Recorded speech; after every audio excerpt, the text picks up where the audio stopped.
தொப்பரிஸ் தமிழ் நேயர்களுக்கு வணக்கம். நான் உங்கள் சிவம். இன்றைக்கு நான் சந்திக்க இருக்கிற நபர் யாருன்னு சொன்னால், உலகம் ஃபுல்லாக எங்களுடைய இனம் வாழுது. அந்த இனத்துக்குன்னு ஒரு அடையாளம் இருக்குது. அதன் அடையாளம் தான் தமிழீழம்.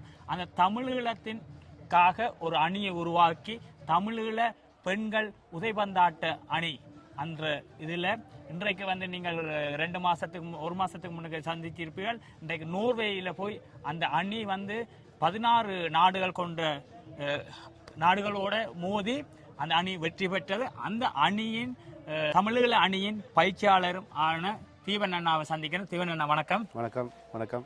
ஓகே, இன்றைக்கு எங்களுடைய மக்களின் எங்களுடைய பிள்ளைகள் இன்றைக்கு விளையாட்டுத் துறையில் தங்களுக்குன்னு ஒரு காலடியை எடுத்து வச்சு, அதுவும் குறிப்பாக பெண்கள் அந்த சாதனையை புரிஞ்சிருக்கணும். அந்த சாதனைக்கு வெற்றியாளராக நீங்கள் இருக்கிறீர்கள். அவர்களுக்கு எவ்வாறான ஊக்கத்தை நீங்கள் கொடுத்திருந்தீர்கள்?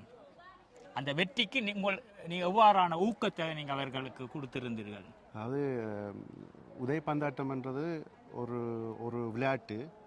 அந்த விளையாட்டு ஒரு வேர்ல்டில் ஒரு ஃபேமஸான ஒரு துறை. அது நாங்கள் படிச்சிருக்கிறோம். நான் இன்றைக்கி ரெட் ஸ்டார் என்ற ஒரு கிளப்பில், அது ஃப்ரான்ஸில் லீக் 2ல், அது 13 வயதுக்கு கீழ்பட்ட அணியில் நான் பயிற்சியாளராக இருக்கிறேன். இப்போ அதுக்கு நான் போகிறதுக்கு நான் நிறைய படிச்சிருக்கணும். அது நிறையண்டா ஃபெடரேஷன், ஃப்ரெஞ்ச் ஃபெடரேஷன் ஒரு கோர்ஸ் தந்து அதில் டிப்ளோமா பாஸ் பண்ணி, அப்போ அந்த ஃபுட்பால் நாலேஜ்ன்றது முக்கியமாக தேவை. அப்போ அதெல்லாம் தெரிஞ்சு கொண்டு ஒரு ஸ்டாஃப் நாங்கள் க்ரியேட் பண்ணி, நாங்கள் ஒரு டாக்டர், உதவி பயிற்சியாளர், டீம் மேனேஜர்ஸ், அது ஒரு டீம் ஒர்க்காக 7 நாட்களில் இருந்து பிள்ளைகளை நாங்கள் சேர்த்து 7 நாடுல இருந்து பிள்ளைகளை எல்லாம் சேர்த்து 1.5 கிழமையில ஒரு பயிற்சி, கடைசி செட்டிங்ஸ் என்று தான் சொல்லலாம். ஏன்னா பயிற்சி அப்படி கொடுக்குற கொஞ்சம் கஷ்டம்.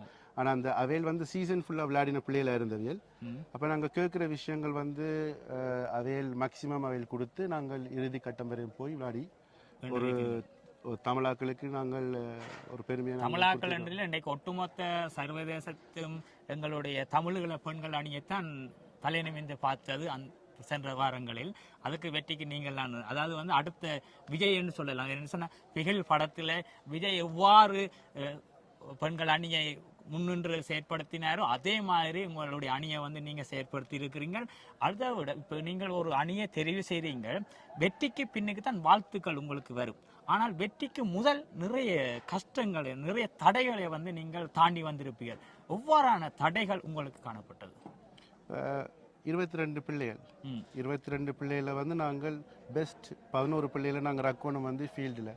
அப்போ நாங்கள் ஆலோசிக்கணும். ஒரு டீம் ஒர்க்காக நாங்கள் கதைப்போம். இன்றைக்கு ட்ரைனிங்கில் யார் எப்படி விளையாடினீர்கள், இந்தியன் ட்ரைனிங்கில் யார் காயப்பட்டிருக்கணும், யார் 100% இருக்கணும். அப்போ ஈழத்தமிழர்களாக இருந்து கொண்டு நாங்கள் சாதனை படைக்கணும் என்று ஒரு திட்டத்தில் நாங்கள் போனாங்க. அந்த திட்டத்தில் நாங்கள் நிறைய உலகத்தில் இருக்கிற எல்லா தமிழர்களுக்கும் ஒரு பெருமை சேர்த்து கொடுத்துருக்கிறோம் என்று அதை நாங்கள் நம்புகிறோம். கட்டாயம். அதாவது உலக தமிழர்களை ஒன்று சேர்க்கிற அளவுக்கு இன்றைக்கு ஐரோப்பாவில் பலமாக இருக்கிறது பிரான்ஸ் தான். ஏன்னு சொன்னால் எல்லா சகல நாடுகளையும் கொண்டு இருக்கிறபடியே அந்த பிரான்ஸை கொண்டு ஒரு பலம் ஒன்று இருக்கு.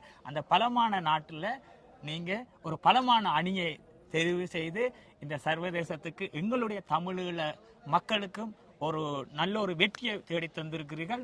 ஆகவே உங்களுடைய வெற்றிக்கு தொப்பரிஸ் தமிழ் ஊடாகவும் தொப்பரிஸ் தமிழ் சப்ஸ்கிரைபர்ஸ் மற்றும் எங்களுடைய பார்வையாளருக்கும் நான் நன்றி தெரிவித்துக் கொண்டேன். மீண்டும் உங்களுடைய இன்னொரு இடத்தில் நான் சந்திக்கும் வரை உங்களுடன் நன்றி. நன்றி.